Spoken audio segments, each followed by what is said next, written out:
Randy Orton right now is arguably one of the best wrestlers in the world. Clearly all motivated and pumped up because of everything he's been doing with Edge recently. The Viper has even gone out there in public and said, "I think this is one of the best feuds I've ever had." And I ain't wrong. There is more to this though, and it comes in the form of an interview he did with CBS Sports, where he gave us some insights into how he sees the business and other lovely tidbits, but also said he doesn't want you as a fan. Why? Here's why.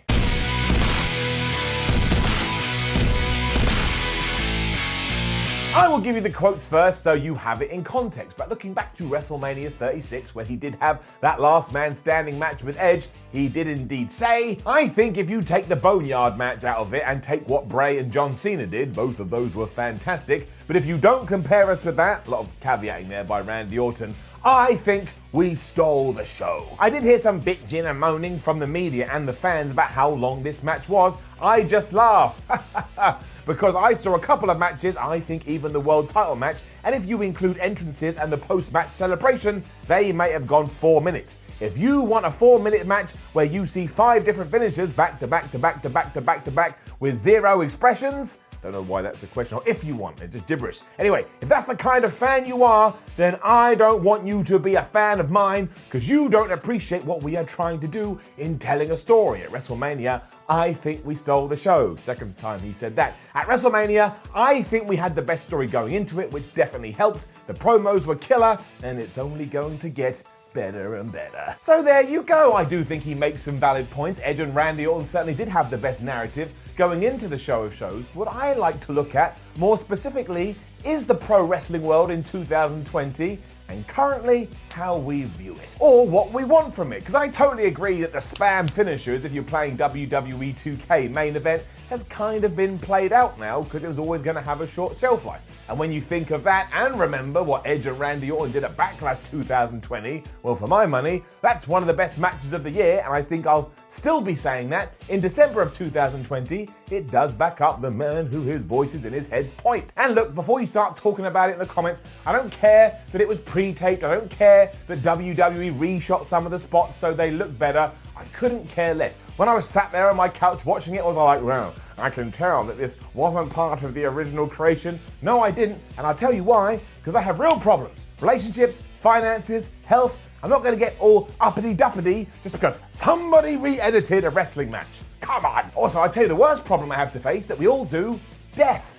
Terrifying. However, given that Orton also made kind of similar comments about the work that those down in NXT are doing, I think it brings up the question, again, like I say, what do we want from professional wrestling at the moment, and is there a right and is there a wrong? And also, which side of the fence do you sit? Now, I'm going to imagine that most people will say, well, I actually sit perfectly on the fence, and while it does irritate my bum as it would, this is what I want, and you would be 100% correct, because variety and diversity in the world of professional wrestling is really important. Because if you do anything over and over and over again, it gets boring. It's the law of diminishing returns. Like if you turned on every single one of these why videos, and it was literally me for 12 minutes each time going, why? Even if you watched one, I would question your sanity. Because what you want to do is you want to hook the audience in and keep them wanting more. And if they do want more, have a guess what they're going to do. They're going to come back hoping to get seconds, and that's how you build long-term success. But have we lost the art of storytelling? Does the updated model of professional wrestling focus too much on moves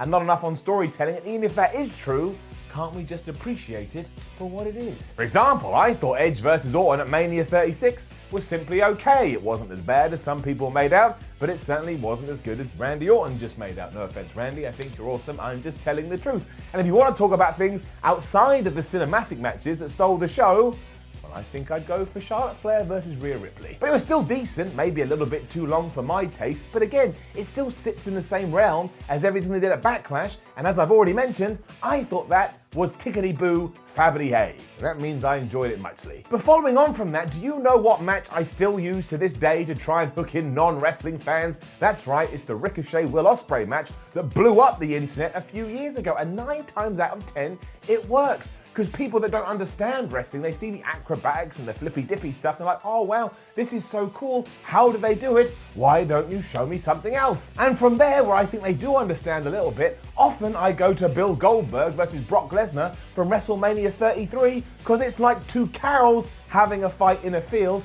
and it doesn't go longer than 5 minutes. Never forget that nobody's got an attention span anymore. It's a bit like having adrenaline injected into your face, or if you'd like a more normal analogy, much like metal music. If you're a metal fan like myself, the first time you hear the noise and the screaming, you're like, oh my gosh, this is too much. I can't handle it, because you spent your whole life listening to Rihanna or whatever. But then after a while, you'll be listening to the likes of Slipknot that your mum will hear and be like, that is actually going to kill me and end my life, and be like, you mean this pop shit? You don't know nothing, mum. I need it heavier and I need it louder. And this is what professional wrestling is. You need your flippy dippy doodah matches, you need your story matches, you need your spam finisher matches, and you need your cow in your field matches. You need absolutely everything. I sometimes think that we forget that originally wrestling is meant to be a variety show for the masses, and today you can get, if you want, 10 hours plus of content a week, and there is no human being on this planet that can watch 10 hours of content plus a week and be like, well, what do you know? I liked every single thing here.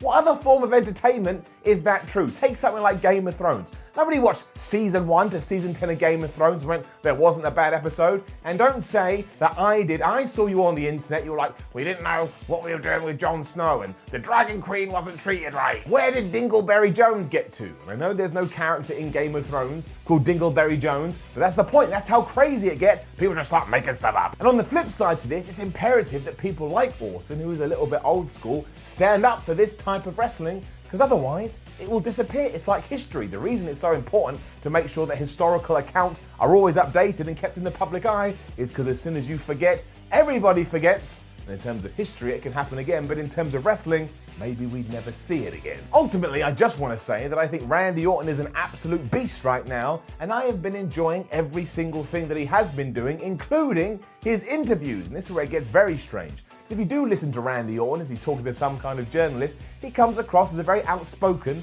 but very down-to-earth dude, and that makes me like him more. And yet when I turn on my wrestling TV show, be it Raw, SmackDown or whatever, I'm like, oh, that guy's a massive asshole. So he's kind of perfected the wrestling character in 2020. When he's being Randall Keith Orton, I can relate to him, but when he's being Mr. RKO, I just want someone to kick him in the face. Maybe that's another sign of how skilled he is. He has found the counterbalance where he's not trying to pull the wool over your eyes and go, tee hee hee, wrestling is real, but he's also able to get a reaction.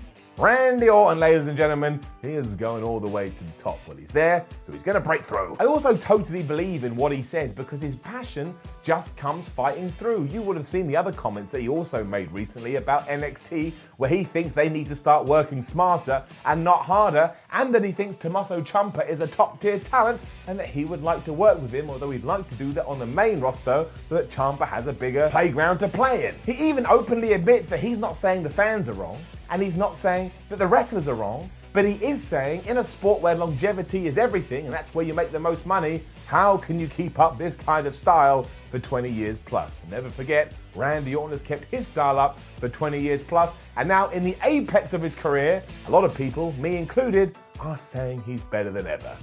He does have a point. Either way, I just wanted you to know that any doubts about where Randy Orton will be placed in the annals of history when it comes to professional wrestling are now expunged. He's a legend, also someone that enjoys killing legends. He's a Hall of Famer, and really, much like a fine wine, he just gets better with age. I'm not saying his career has been without controversy, it certainly has, but in terms of his work in the ring and in the WWE right now, it is absolutely superb. And don't forget all those rumors like a few months ago where people were like, oh, I think Randy Orton is negotiating with AEW. When he wasn't, it sounded like he was a football agent. If you don't know what football agents do, they will leak stories to the press saying, my star football player is gonna go to Team B. And Team A's like, wait a minute, I thought he played for us. And that just means everybody can drive up the price.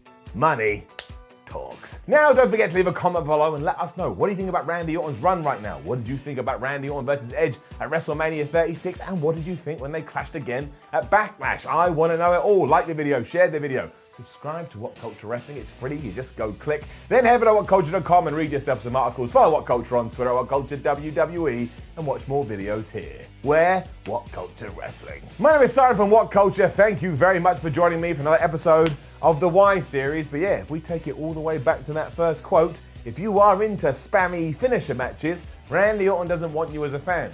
But then you have to ask yourself, do you want me to boo you, Randy? Like, am I still allowed to watch what you do and go boo boo because you're not a fan? Or does he mean it? I don't even want you looking at me ever because that's impossible. Unless Randy Orton's going to get some kind of interactive feature installed on 100% of wrestlers' TVs or wrestling fans' TVs, I'm not sure how he can do that. So I don't really get what his point was, but it was a quote that made me make this video. So really, everybody's happy. I'll see ya when I see ya.